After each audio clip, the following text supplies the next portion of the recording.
ಕೌಸಲ್ಯೋ ದೃಶೌ ಪಾತು ವಿಶ್ವಾಮಿತ್ರಪ್ರಿಯಃ ಶ್ರುತಿ ಗ್ರಾಣಾಂ ಪಾತು ಮಕತ್ರಾತ ಮುಖಂ ಸೌಮಿತ್ರೀ ವತ್ಸಲಃ.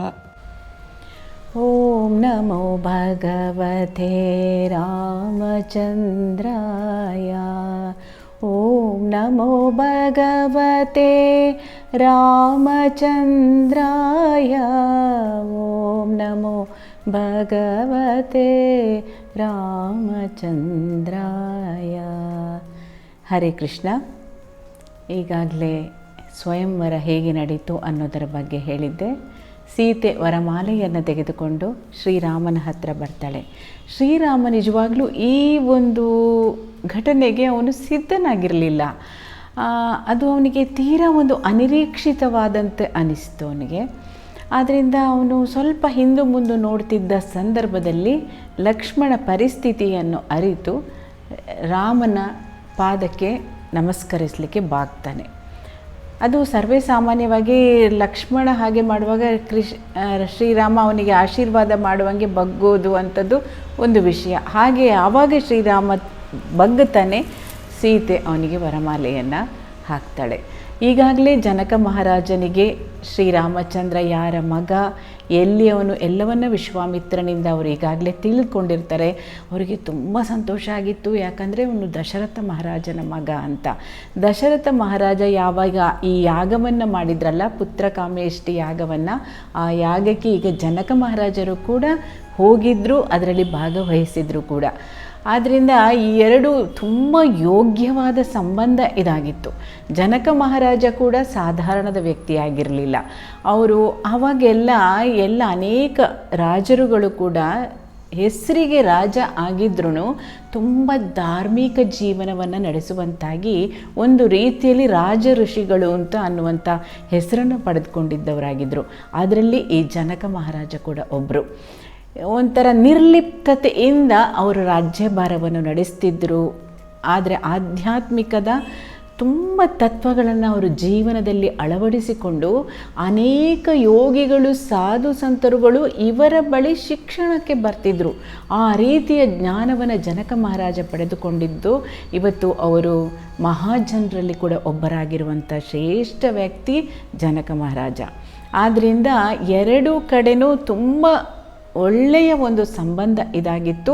ಆಮೇಲೆ ಇನ್ನು ಈಗ ಅಯೋಧ್ಯೆಗೆ ವಿಷಯವನ್ನು ತಿಳಿಸಬೇಕು. ದಶರಥ ಮಹಾರಾಜನಿಗೆ ತಿಳಿಸಿ ಮದುವೆಯ ಎಲ್ಲ ವಿಧಿವತ್ತಾಗಿ ನಡೆಯುವಂಥದ್ದು ನಡೆಯಬೇಕಾಗಿರೋದ್ರಿಂದ ಸಂದೇಶ ಅವರು ತೆಗೆದುಕೊಂಡು ದಶರಥ ಮಹಾರಾಜನ ಹತ್ರ ಹೋಗ್ತಾರೆ. ಅವರು ಅಯೋಧ್ಯೆಗೆ ತಲುಪಿ ದಶರಥ ಮಹಾರಾಜನಿಗೆ ಎಷ್ಟೊಂದು ಸಂತೋಷ ಆಗುತ್ತೆ, ಜನಕನ ಪುತ್ರಿ ಸೀತೆ ನನ್ನ ಮಗನ ವಧುವಾಗಲಿರುವವಳು ಅಂತ. ಎಲ್ಲರೂ ತುಂಬ ಸಡಗರದಿಂದ ಮಿಥಿಲೆಯ ಕಡೆ ಪ್ರಯಾಣ ಬೆಳೆಸ್ತಾರೆ. ಇಡೀ ದಶರಥನ ರಾಜ ಪರಿವಾರದವರು ಮಾತ್ರ ಅಲ್ಲ, ಪ್ರತಿಯೊಂದು ಊರಿನ ಪ್ರಜೆನೂ ಹೊರಡ್ತಾನೆ ಈ ಒಂದು ವಿವಾಹಕ್ಕೆ. ಇದು ಎಷ್ಟು ದೊಡ್ಡ ಮೆರವಣಿಗೆ ಆಗಿತ್ತು ಅಂತಂದರೆ, ನಿಜವಾಗ್ಲೂ ಪ್ರಥಮವಾಗಿ ಇತ್ತಲ್ವಾ ದಶರಥ ಮಹಾರಾಜ, ಅವನ ರಥಗಳು, ರಾಣಿಯರು ಅವರ ರಥಗಳು ಎಲ್ಲ. ಈ ರಥ ಯಾವಾಗ ಮಿಥಿಲೆಯನ್ನು ತಲುಪುತ್ತೆ, ಅದರ ಎಂಡಿಂಗಿನ್ನೂ ಅಯೋಧ್ಯೆಯಲ್ಲೇ ಇತ್ತಂತೆ. ಅಷ್ಟು ಉದ್ದ ಇತ್ತು, ಅಷ್ಟು ಜನ ಬರ್ತಾ ಇದ್ದಾರೆ ಇಲ್ಲಿಗೆ. ಇವರೆಲ್ಲರೂ ಬಂದು ಅಲ್ಲಿ ಸೇರಬೇಕಾಗಿದೆ. ಅಷ್ಟು ದೊಡ್ಡ ಜನಸಮೂಹ ಈ ಶ್ರೀರಾಮಚಂದ್ರನ ಮದುವೆಯಲ್ಲಿ ಭಾಗವಹಿಸಲಿಕ್ಕೆ ಬಂದಿದ್ದರು. ಆಮೇಲೆ ಮಿಥಿಲೆಯಲ್ಲಿ ಅಂತೂ ಹೇಳೋದೇ ಬೇಡ, ನಮ್ಮ ರಾಜಕುಮಾರಿ ನಮ್ಮ ಸೀತೆಗೆ ಎಷ್ಟು ಒಳ್ಳೆ ಯೋಗ್ಯ, ನಾವೆಲ್ಲ ಇಚ್ಛೆ ಪಟ್ಟ ಯುವಕನೊಂದಿಗೆ ಮದುವೆ ಆಗ್ತಿರುವ ಸಂತೋಷ. ಹಾಗೆ ಅಲ್ಲಿ ಏನಾಯಿತು, ಸೀತೆಯ ಜೊತೆ ಜನಕನ ಇನ್ನೊಬ್ಬಳು ಪುತ್ರಿ ಊರ್ಮಿಳೆಯನ್ನು ಲಕ್ಷ್ಮಣನಿಗೆ, ಹಾಗೂ ಜನಕ ಮಹಾರಾಜನ ತಮ್ಮನಾದ ಕುಶಧ್ವಜನ ಇಬ್ಬರು ಪುತ್ರಿಯರು ಮಾಂಡವಿ ಹಾಗೂ ಶ್ರುತಕೀರ್ತಿ ಅನ್ನುವನನ್ನು ಭರತ ಹಾಗೂ ಶತ್ರುಘ್ನರಿಗೆ. ಈ ರೀತಿಯ 4 ವಿವಾಹಗಳು ಅಲ್ಲಿ ಒಟ್ಟೊಟ್ಟಿಗೆ ನಡೆಯುತ್ತೆ. ಅಷ್ಟು ಮಾತ್ರ ಅಲ್ಲ, ಅಯೋಧ್ಯೆಯಿಂದ ಬಂದಂಥ ಅನೇಕ ಯೋಗ್ಯ ಮಿಥಿಲೆಯ ವಧುವಿನೊಂದಿಗೆ ವಿವಾಹ ಆಗುತ್ತೆ. ಒಂದು ರೀತಿಯಲ್ಲಿ ಪ್ರಥಮ ಸಾಮೂಹಿಕ ವಿವಾಹ ಅಂತ ಕೂಡ ಹೇಳ್ಬೋದು. ಅಷ್ಟು ವೈಭವದಿಂದ ಅಲ್ಲಿ ಮದುವೆಗಳು ನಡೆಯುತ್ತೆ. ಆಮೇಲೆ ಎಲ್ಲರೂ ದಶರಥ ಮಹಾರಾಜ ತನ್ನ 4 ಸೊಸೆಯರು ಹಾಗೂ ಮಗಂದಿರೊಂದಿಗೆ ಮತ್ತೆ ಅಯೋಧ್ಯೆಗೆ ವಾಪಸ್ ಬರ್ತಾರೆ. ತುಂಬ ಒಂದು ಸಂತೋಷದಿಂದ ಅಲ್ಲಿ ಜೀವನ ನಡೀತಾ ಇರುತ್ತೆ. ಅಯೋಧ್ಯೆಯ ಪುರವಾಸಿಗಳು ಶ್ರೀರಾಮಚಂದ್ರನನ್ನು ಅದು ಎಷ್ಟು ಪ್ರೀತಿಸ್ತಾ ಇರ್ತಾರಂದರೆ, ಅಲ್ಲಿ ಪ್ರತಿಯೊಬ್ಬ ವ್ಯಕ್ತಿಗೂ ಕೂಡ ಅನಿಸುತ್ತೆ ರಾಮನಿಗೆ ನಾನಂದರೆ ತುಂಬ ಇಷ್ಟ ಅಂತ. ಯಾಕಂದರೆ ರಾಮ ಪ್ರತಿಯೊಬ್ಬರ ಜೊತೆಯಲ್ಲೂ ಆ ರೀತಿ ವ್ಯವಹರಿಸ್ತಾ ಇರ್ತಾನೆ. ಅದು ಅವನು ಶ್ರೀಮಂತನಾಗಿರ್ಬೋದು, ಬಡವನಾಗಿರ್ಬೋದು, ಒಂದು ಎಲ್ಲ ರೀತಿಯ ಜನರೊಂದಿಗೂ ರಾಮ ಅಷ್ಟು ಚೆನ್ನಾಗಿರ್ತಾನೆ. ಆದ್ದರಿಂದ ಅವರೆಲ್ಲರಿಗೂ ರಾಮನ ಮೇಲೆ ಅತೀವವಾದ ಗೌರವ ಆದರಗಳು ಇತ್ತು. ಅವನ ಜನಪ್ರಿಯತೆ ಎಷ್ಟಿತ್ತು ಅಂದರೆ, ಪ್ರತಿಯೊಂದು ವ್ಯಕ್ತಿ ಕೂಡ ಆ ಊರಿನ ದೇವಸ್ಥಾನಗಳಿಗೆ ಹೋಗಿ ಅಲ್ಲಿ ಏನಾದರೂ ಪೂಜೆ ಸಲ್ಲಿಸಿದಾಗ ಅವರು ಬೇಡ್ಕೊಳ್ತಾ ಇದ್ದರು, ಶ್ರೀರಾಮಚಂದ್ರ ರಾಜನಾಗಿ ಇರಬೇಕು, ನಾವು ಅವನ ಪ್ರಜೆಯಾಗಿ ಇರಬೇಕು, ನಮ್ಮ ಜೀವಿತಾವಧಿಯಲ್ಲಿ ನಾವು ಇದನ್ನು ನೋಡಬೇಕು ಅನ್ನೋದು ಆ ಎಲ್ಲ ಪ್ರಜೆಗಳ ಇಚ್ಛೆಯಾಗಿತ್ತು. ಶ್ರೀರಾಮಚಂದ್ರ ಎಲ್ಲರ ಜೊತೆ ಹೇಗೆ ಬರೀತಿದ್ದಂದರೆ, ಈಗ ಸಮುದ್ರದಲ್ಲಿ ನೋಡಿ, ದೊಡ್ಡ ಗಂಗಾ ನದಿಯೂ ಹೋಗಿ ಸಮುದ್ರಕ್ಕೆ, ಪವಿತ್ರ ನದಿಗಳು ಹೋಗಿ ಸಮುದ್ರಕ್ಕೆ ಸೇರುತ್ತೆ, ಹಾಗೆ ಕೊಳಚೆ ಹೋಗಿಯೂ ಸಮುದ್ರಕ್ಕೆ ಸೇರುತ್ತೆ. ಈ ಸಮುದ್ರ ಈ ನದಿ ಬೇಡ, ನನಗೆ ಇದು ಬೇಕು ಇದು ಬೇಡ ಅಂತ ಯಾವುದೂ ಹೇಳೋದಿಲ್ಲ. ಎಲ್ಲವನ್ನೂ ಹೇಗೆ ಸ್ವೀಕರಿಸ್ತದೋ ಹಾಗೆ ರಾಮ ಎಲ್ಲ ಪ್ರಜೆಗಳ ಒಂದು ನೋವು ನಲಿವುಗಳಲ್ಲಿ, ಕಷ್ಟ ಸುಖಗಳಲ್ಲಿ ಪ್ರತಿಯೊಂದರಲ್ಲಿಯೂ ಒಂದಾಗಿ ಭಾಗವಹಿಸ್ತಾ ಇದ್ದ, ಅವರೆಲ್ಲರ ಪ್ರೀತಿಯ ಶ್ರೀರಾಮಚಂದ್ರನಾಗಿದ್ದ. ಒಂದು ಸಲ ದಶರಥನಿಗೆ ಅನಿಸುತ್ತೆ, ನನಗೆ ವಯಸ್ಸಾಗಿದೆ, ನಾನಿನ್ನು ಆದಷ್ಟು ಬೇಗ ಶ್ರೀರಾಮಚಂದ್ರನಿಗೆ ಈ ಯುವರಾಜನನ್ನಾಗಿ ಮಾಡಲೇಬೇಕಾಗಿದೆ ಅಂತ ಅವನಿಗೆ ಅನಿಸಿ ಅವನೊಂದು ಸಮಾಲೋಚನೆಯನ್ನು ನಡೆಸ್ತಾನೆ. ಅದಕ್ಕೆ ಬಂದ ಪ್ರತಿಕ್ರಿಯೆಯನ್ನು ನೋಡಿ ದಶರಥನಿಗೆ ದಂಗಾಗಿ ಹೋಗ್ಬಿಡತ್ತೆ. ಎಷ್ಟು ಎಲ್ಲರೂ ಹರ್ಷೋದ್ಗಾರಗಳನ್ನು, ಜಯೋದ್ಗಾರಗಳನ್ನು ಮಾಡ್ತಾ ಇರ್ತಾರೆ, ಶ್ರೀರಾಮಚಂದ್ರನನ್ನು ಯುವರಾಜ ಮಾಡ್ತಾರಂತೆ ಅಂತ.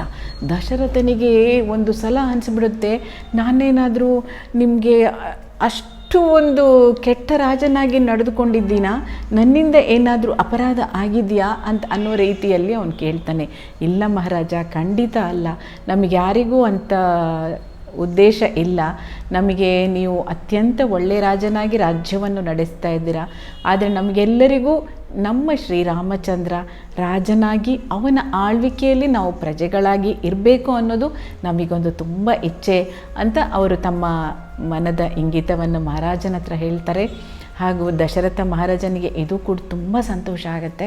ಆಗ ಅವನು ಹೇಳ್ತಾನೆ, ಇಷ್ಟೆಲ್ಲ ಇರಬೇಕಾದ್ರೆ ಶೀಘ್ರವಾಗಿ ನಾವು ಅದನ್ನು ಮಾಡ್ಬೋದು, ನಾಳೆ ನಾಡಿದ್ರಲ್ಲೇ ಇದರ ವ್ಯವಸ್ಥೆಯನ್ನು ಮಾಡೋಣ, ಅವನನ್ನು ಯುವರಾಜ ಪಟ್ಟಾಭಿಷೇಕ ಮಾಡೋಣ ಅಂತ ಹೇಳ್ತಾರೆ. ಈ ಸಂದರ್ಭದಲ್ಲಿ ಅಲ್ಲಿ ಭರತ ಮತ್ತು ಶತ್ರುಘ್ನ ಇರೋದಿಲ್ಲ. ಅವರು ಕೈಕೇಯಿಯ ಊರಾದ ಕೇಕ ರಾಜ್ಯಕ್ಕೆ ಹೋಗಿರ್ತಾರೆ. ಅವರು ಇಲ್ಲ ಅಲ್ಲ ಅನ್ನೋ ಒಂದು ಚಿಂತೆಯನ್ನು ಬೇರೆಯವರು ಹೇಳ್ತಾರೆ. ಆಗ ದಶರಥ ಹೇಳ್ತಾನೆ, ಇಲ್ಲ ಪರವಾಗಿಲ್ಲ, ಏನು ತೊಂದರೆ ಇಲ್ಲ, ಅವರು ಖಂಡಿತ ಇದನ್ನು ಇಷ್ಟಪಡೋರೇ ಆಗಿರ್ತಾರೆ, ನಾವು ಇದಕ್ಕೆ ಮುಂದೂಡೋದು ಬೇಡ ಅನ್ನೋದನ್ನು ದಶರಥ ಹೇಳ್ತಾನೆ. ಹಾಗೆ ಅದಕ್ಕೆ ಬೇಕಾದ ಎಲ್ಲ ವ್ಯವಸ್ಥೆಯನ್ನು ಮಾಡುವಂತೆ ಸೂಚನೆಯನ್ನು ಕೂಡ ಕೊಡ್ತಾನೆ. ದಶರಥ ಮಹಾರಾಜ ಶ್ರೀರಾಮನನ್ನು ಕರೆದು ಹೇಳ್ತಾರೆ, ನೋಡು ರಾಮ, ನನಗೀಗ ಇನ್ನು ಸ್ವಲ್ಪ ಈ ಕೋಸಲ ರಾಜ್ಯವನ್ನು ನೋಡ್ಕೊಳ್ಳಿಕ್ಕೆ ನನಗೆ ಸ್ವಲ್ಪ ಕಷ್ಟ ಆಗ್ತಾಯಿದೆ, ನೀನು ಸ್ವಲ್ಪ ಜವಾಬ್ದಾರಿಯನ್ನು ತೆಗೆದುಕೊಳ್ಬೇಕಾಗಿದೆ, ನಿನ್ನನ್ನು ಯುವರಾಜನನ್ನಾಗಿ ಮಾಡ್ತೀನಿ ಅಂತ ಹೇಳುವಾಗ ಶ್ರೀರಾಮಚಂದ್ರ ನಾನು ರಾಜನಾಗ್ಬಿಡ್ತೀನಿ ಅಂತ ಹೇಳುವ ಯಾವ ಒಂದು ಸಂತೋಷವನ್ನು ಕೂಡ ಅವನು ವ್ಯಕ್ತಪಡಿಸೋದಿಲ್ಲ.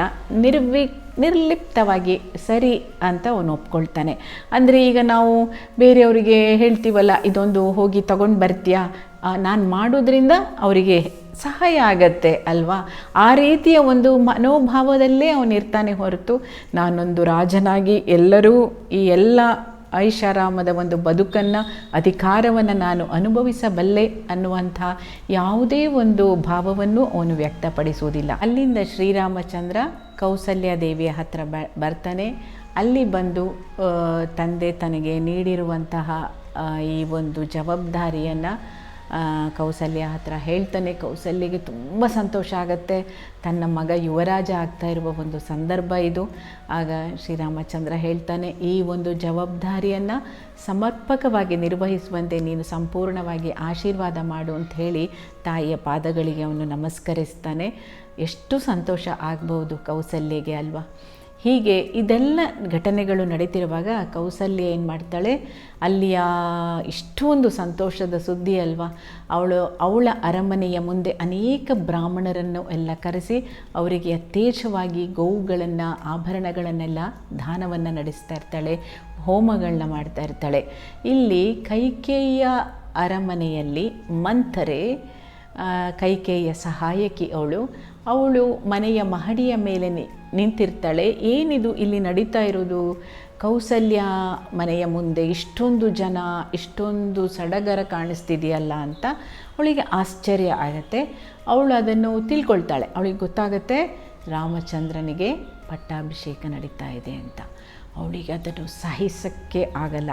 ನಾನು ಈ ಮೊದಲು ಒಂದು ಸಲ ಹೇಳಿದ್ದೆ, ಅಯೋಧ್ಯೆ ಯಾರಿಂದನೂ ಭೇದಿಸಲಾಗದಂತಹ ಒಂದು ಕೋಟೆ ಅಂತ. ಆದರೆ ಹೌದು, ಖಂಡಿತವಾಗಿಯೂ ಯಾರಿಂದನೂ ಅದನ್ನು ಭೇದಿಸಲಿಕ್ಕೆ ಸಾಧ್ಯ ಇಲ್ಲ. ಆದರೆ ಆಂತರಿಕವಾಗಿಯೇ ಅಲ್ಲಿ ನಡೆದರೆ ಎಲ್ಲವೂ ಖಂಡಿತವಾಗಲೂ ಭೇದಿಸಬಹುದಾಗತ್ತೆ. ಆ ರೀತಿಯ ಒಂದು ವಿಷಯ ಈಗ ಇಲ್ಲಿಂದ ನಡೆಯುತ್ತದೆ. ಅಂತ ಸುಭದ್ರವಾಗಿದ್ದ ಒಂದು ದಶರಥನ ಒಂದು ಸಂಸಾರ ಒಳಗಿಂದ ಪಡುವಂಥದ್ದು ಘಟನೆ ಈ ಮುಂದೆ ನಡೆಯುವಂಥದ್ದು. ಮಂಥರೆ ವೇಗವಾಗಿ ಕೈಕೇಯಿ ಹತ್ರ ಬರ್ತಾಳೆ. ಕೈಕೇಯಿ ಸಣ್ಣ ಮಗುವಿದ್ದಾಗಿಂದನೂ ಮಂಥರೆ ಅವಳನ್ನ ನೋಡ್ಕೊಳ್ತಾ ಇದ್ಲು. ಆಮೇಲೆ ಮದುವೆಯಾಗಿ ಇಲ್ಲಿಗೆ ಬಂದಾಗಲೂ ಕೈಕೇಯಿ ಅವಳ ಜೊತೆನೇ ಬಂದಳು. ಆದ್ದರಿಂದ ಕೈಕೇಯಿಯ ಒಂದು ಆಪ್ತ ಸಹಾಯಕಿ ಅವಳು. ನಮ್ಮ ಜೀವನದಲ್ಲಿ ನಾವು ಇದನ್ನು ತುಂಬ ಎಚ್ಚರಿಕೆಯಿಂದ ನಾವು ಗಮನಿಸಬೇಕಾಗತ್ತೆ. ನಾವು ಯಾರ ಜೊತೆ ಸಂಘವನ್ನು ಮಾಡಬೇಕು, ಯಾರ ಸಂಘವನ್ನು ಮಾಡಬಾರ್ದು ಅಂತ. ಕೆಲವು ಸಂಘಗಳು ಅವರ ಒಂದು ಒಡನಾಟದಿಂದ ನಮ್ಮಲ್ಲೂ ಕೂಡ ದುಷ್ಪರಿಣಾಮಗಳು ಉಂಟಾಗುತ್ತದೆ. ಕೆಲವರ ಸಂಘದಿಂದ ನಾವು ತುಂಬ ಪ್ರಗತಿಯನ್ನು ಹೊಂದಬಹುದು. ಆದ್ದರಿಂದ ನಮ್ಮ ಸಂಗಾತಿಗಳನ್ನು, ನಮ್ಮ ಸ್ನೇಹಿತರನ್ನು ಎಲ್ಲ ನಾವು ಜೀವನದಲ್ಲಿ ಆರಿಸ್ಕೊಳ್ಬೇಕಾದ್ರೆ ತುಂಬ ಹುಷಾರಾಗಿರಬೇಕು. ಯಾಕಂದರೆ ಅವರ ಜೀವನ ಶೈಲಿ, ಅವರ ಮಾತುಕತೆ, ಅವರ ನಡೆನುಡಿ ಒಂದು ಥರದಲ್ಲಿ ನಮ್ಮ ಮೇಲೂ ಪ್ರಭಾವ ಬೀರ್ತಾ ಇರ್ತದೆ.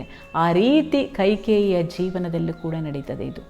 ಮಂಥರೆ ವೇಗವಾಗಿ ಬಂದು ಹೇಳ್ತಾಳೆ, ಗೊತ್ತಾ ನಿನಗೆ ಶ್ರೀರಾಮಚಂದ್ರನಿಗೆ ಪಟ್ಟಾಭಿಷೇಕ ಅಂತೆ, ಅಲ್ಲಿ ಕೌಸಲ್ಯ ಮನೆಯಲ್ಲಿ ಎಷ್ಟು ಹೋಮ ಹವನಗಳು ಎಲ್ಲ ನಡೀತಾ ಇದೆ, ಇನ್ನು 2 ದಿನದಲ್ಲಿ ಇದು ನಡೀತದೆ ಈ ಪಟ್ಟಾಭಿಷೇಕ ಅಂತ ಅವಳು ಹೇಳ್ತಾಳೆ. ಆಗ ಕೈಕೇಯಿಗೆ ಅಷ್ಟು ಒಂದು ಸಂತೋಷ ಆಗತ್ತೆ ಈ ವಿಷಯವನ್ನು ಕೇಳಿ. ಮುಂದಿನ ಭಾಗದಲ್ಲಿ ಹರೇ ಕೃಷ್ಣ. ರಾಮಚಂದ್ರಂ ಭಜೆ. ಹರೇ ರಾಮ ಹರೇ